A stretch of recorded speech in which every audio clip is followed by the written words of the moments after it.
Welcome back. Well, now we come to the meat of the story. Every time you finish an age, you walk through the journey door and link to this cave, where Yisha gives a brief explanation about the age she just visited, and some additional information. And what she talked about here was the beginnings of the Dunny. The Dunny aren't native to Earth. They are descendants of a people called the Rone, who lived in an age called Garterne.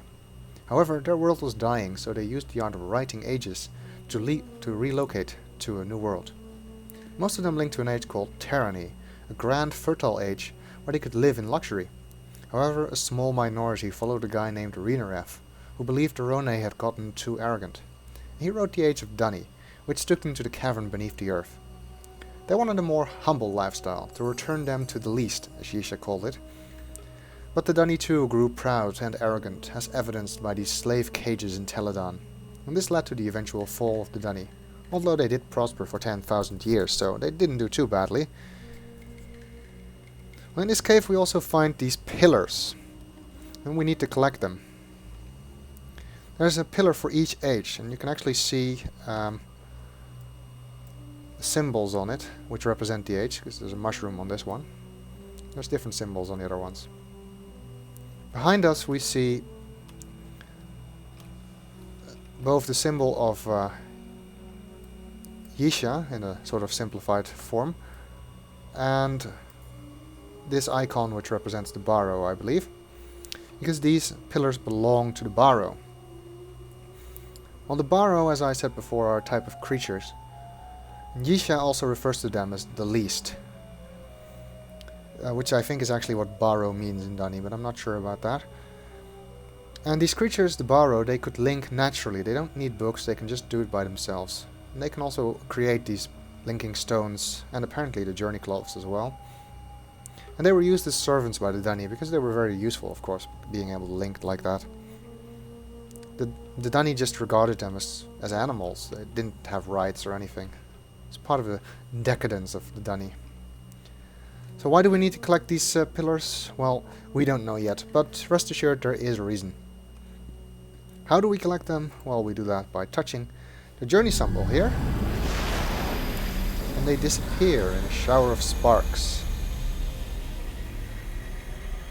So how do we get out of here? Well, we could use our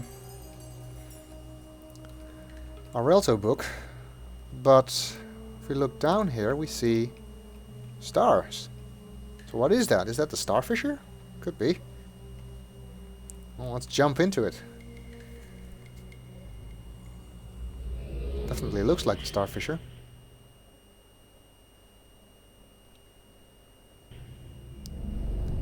And we link back to Relto. And we see that the pillar is now here. Well, I am not sure whether the Star Fissure actually takes us to Relto, or whether our character just uses the Relto book while he's falling. I honestly do not know. Now we have the pillar for Teledahn on our age. Before we leave Teledahn behind, there's one more thing I want to do there. But before we do that, I want my ribbon shirt back.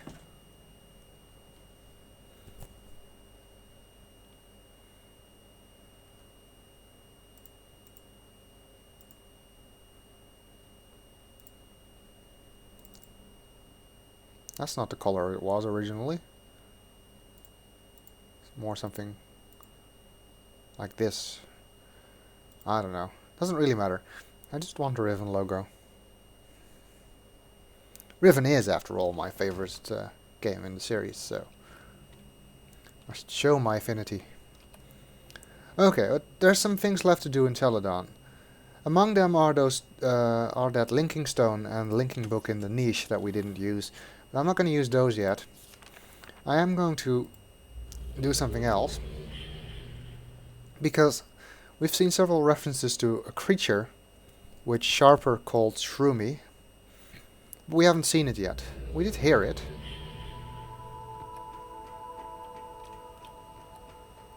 Let's see if we can get a look at it. Now, in order to do that, we need to switch off the machinery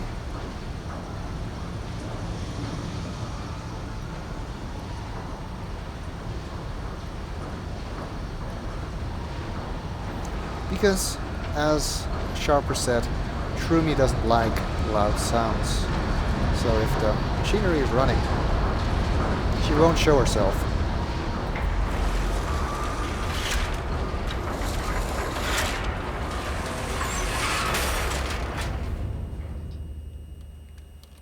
And with that, everything is turned off.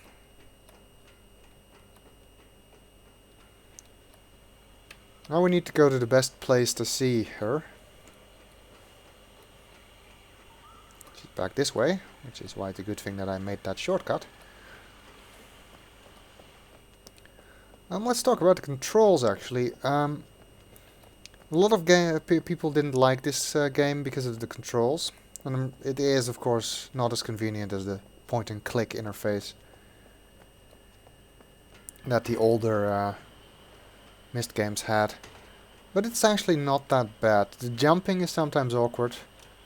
But, I mean, I'll take these controls over something like Dreamfall anytime. Because in Dreamfall, when you push up, you move away from the camera rather than forward. So if the camera isn't looking at your back, you can end up going into a completely different direction than you thought. You can go through a door and the camera angle changes and suddenly you walk in the other direction. Things like that. And that doesn't happen here. Because pushing forward always moves you forward, not away from the camera. So it's at least better than Dreamfall. Now we should be able to use this to lure Shroomie here, I think. I'm not actually sure if this makes any difference or not. Because it should lure the flappers, and Shroomie likes the flappers. I have seen her here before. And of course, now that I'm trying to do it for the video, it's not gonna happen. Come on.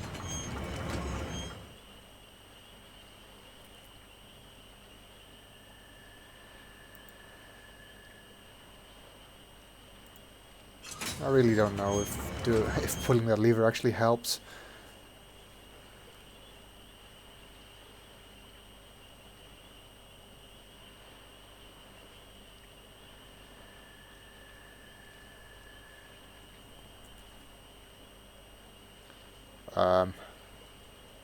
Okay, well, this is going to be one of the more interesting parts of my Let's Play series.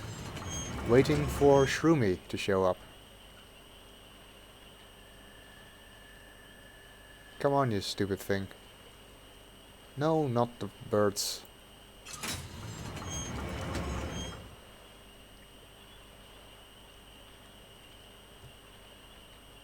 I know she comes here sometimes. Come on. Ah, there she is, at last.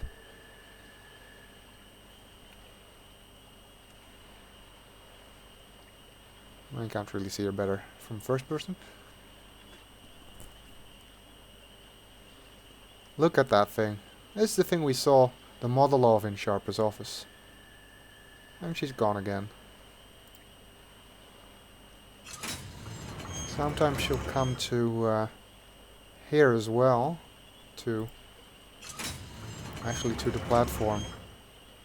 Ooh, there's a spore coming right in front of the camera.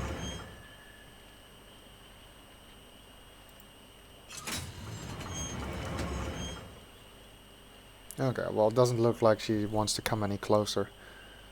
But anyway, we did what we came to do. We saw Shroomie. So, let's link back to Relto.